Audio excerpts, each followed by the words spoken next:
来看中华的花坛哦，昨有民众看到有10外公尺悬，亲像假雷亚风的现象。前气象局长陈明典是表示讲，这是一种假雷亚风正小常的气流，也毋过哦，伊的范围佮规模拢较小型。规工风一直吹土沙粉飞上天，民众赶紧甲画面翕落来，话讲雷亚风来咯。 龙卷风就在我面前，第一次看到，在台湾第一次看到龙卷风。头一摆看到这画面，这民众当然是袂当相信。昨日下晡，我郡中道中华花坛，有民众就伫这大餐厅的空地啊，看到这个现象，规个土沙粉啊，还有叶啊，拢总架起来，活要10秒钟。伊讲迄当阵是好天，煞出现安尼景象，实在是想袂到。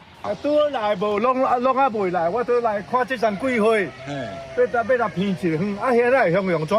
气象都变龙卷风，20-30秒有哦吼。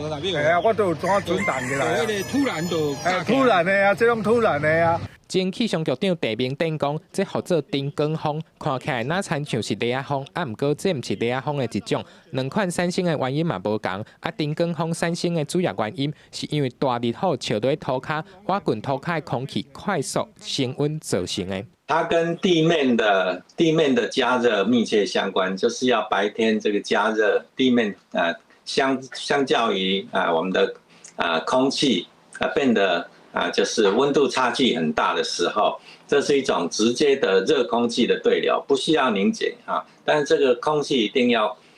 够热，它才会有强烈的对流，才会有这样的旋转出现。陈明典讲咧，这个丁光风大部分会出现伫咧大好天，而且是伫咧空旷的地面，这个范围甲规模拢比雷亚风更较小。